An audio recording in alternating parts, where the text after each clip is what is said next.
Victor Newman ruthlessly crashes Abbott Communications launch, unleashing a damaging media attack on Abbott. As Sally's big night turns chaotic, Jack Abbott is blindsided by scandal, guests reel from breaking news, and Victor toasts another calculated victory in his long-running war with the Abbotts. Welcome to Celebrity Gossip 24 Hours, where the drama unfolds and the stories captivate. Join us as we delve into the intriguing world of Young and the Restless, revealing the untold tales and hidden truths behind the headlines. YNR recap December 15th, Victor turns a night of celebration into a calculated nightmare for Jack. Monday's episode of The Young and the Restless delivered classic Genoa City drama, blending glamour, old grudges, and ruthless corporate warfare. What was supposed to be a triumphant debut for Abbott Communications instead became the perfect stage for Victor Newman to unleash a devastating blow against Jack Abbott, one timed with surgical precision to inflict maximum humiliation. A stylish beginning with high hopes. The evening kicked off at the Neil Winters Jazz Lounge, where excitement buzzed ahead of the Abbott Communications launch party. Sally Spectra was everywhere at once, fussing over final details and radiating nervous energy in her glamorous, retro-inspired look. The 1950s theme set the tone for a night meant to honor creativity, fresh starts, and big ambitions. Billy Abbott, by contrast, was calm and confident. He reassured Sally that she was about to make her mark in the media world and reminded her that this night belonged to her. His steady support grounded Sally, who took a moment to believe that nothing could go wrong. Unfortunately, elsewhere in Genoa City, Victor Newman was already plotting to ensure that everything would. Victor's strategy takes shape. At the Newman Ranch, Victor met with Michael Baldwin and reviewed the state of Abbott. With its assets quietly shifted and operations seemingly stalled, Abbott looked vulnerable. Michael noted that the company appeared to be barely holding on, which only fueled Victor's satisfaction. Victor interpreted Jack's moves as desperation rather than caution. In his mind, Jack was bracing for an AI-based corporate attack, and that fear could be exploited. Even when Michael questioned how Victor could strike if Abbott was already down, Victor made his intentions crystal clear. This wasn't about the company anymore. It was about Jack. Victor placed a phone call, setting his endgame in motion. Complicated feelings and awkward encounters. Meanwhile, at Crimson Lights, emotions ran high between Kane Ashby and Phyllis Summers. Their heated exchange quickly spiraled from passion to hostility. Kane accused Phyllis of manipulation and betrayal, declaring that any chance of friendship, or more, was over. He walked away, leaving Phyllis stunned but far from defeated. Phyllis soon crossed paths with Daniel and Tessa, casually announcing her plans to attend the Abbott Communications launch.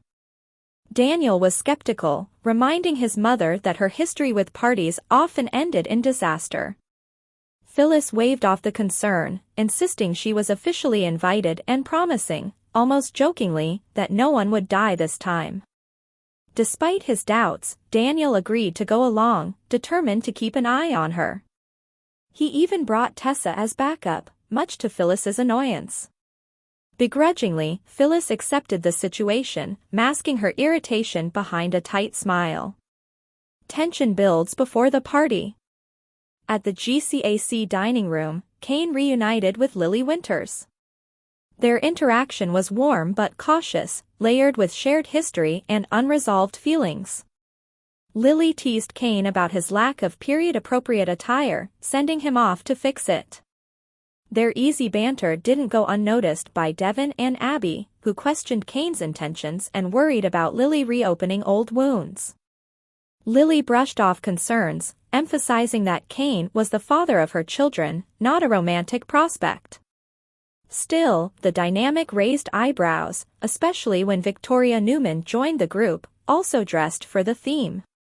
Victoria clarified that her appearance wasn't a date with Nate but a show of support for Billy and their family ties. As conversations overlapped, Kane returned and jokingly asked whether Victor would attend the party. Victoria confirmed her father wouldn't be there, an answer that would soon prove misleading in spirit, if not in person. Signs of trouble. Adam and Chelsea arrived at the club just as Victor summoned Adam back to the ranch. Victor insisted that Chelsea represent Newman Media at the launch, stressing urgency without explanation. Adam complied, though the abrupt exit sparked suspicion among Kyle, Diane, and Jack, who crossed paths with him on the way out.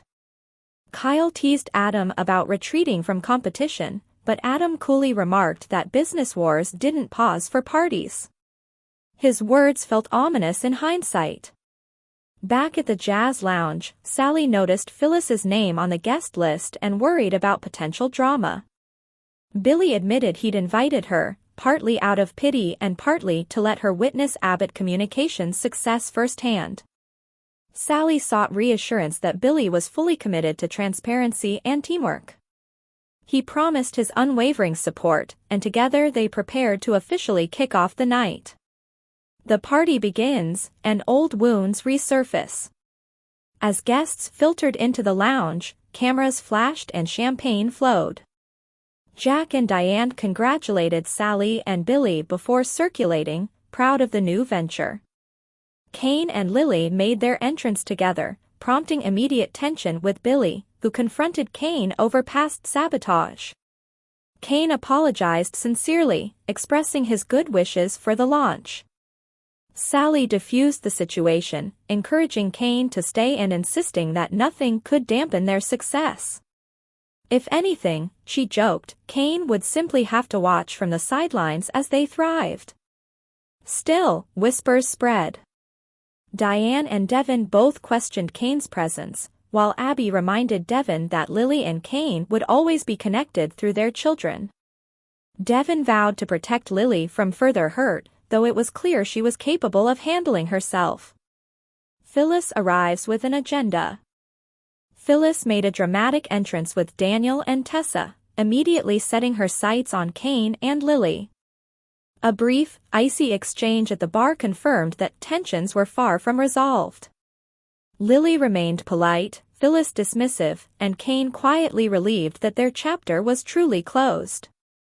As the crowd settled, Billy took the stage and formally welcomed everyone to the launch of Abbott Communications. He spoke proudly about entering a competitive new arena before introducing the woman behind the vision. Sally stepped forward, radiant and confident, delivering a heartfelt speech about ambition, creativity, and making dreams real. Applause filled the room, and for a moment, it seemed like nothing could overshadow her triumph. Victor strikes at the worst possible moment. Back at the Newman Ranch, Adam learned the full scope of Victor's plan.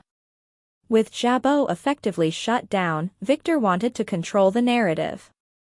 He ordered Adam to push a damaging media story highlighting Jabot's instability, while Jack was busy celebrating Abbott Communications.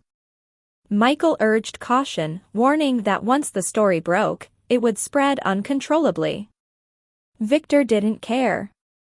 Destroying Jack's reputation was the goal, and hesitation was unacceptable. Adam made the call. The plan was approved. As Sally wrapped up her speech, phones across the Jazz Lounge began buzzing. Guests glanced down at their screens, confusion quickly giving way to concern.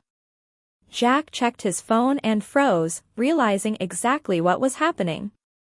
Billy tried to reassure Sally that the breaking news had nothing to do with Abbott Communications, but the damage was already spreading.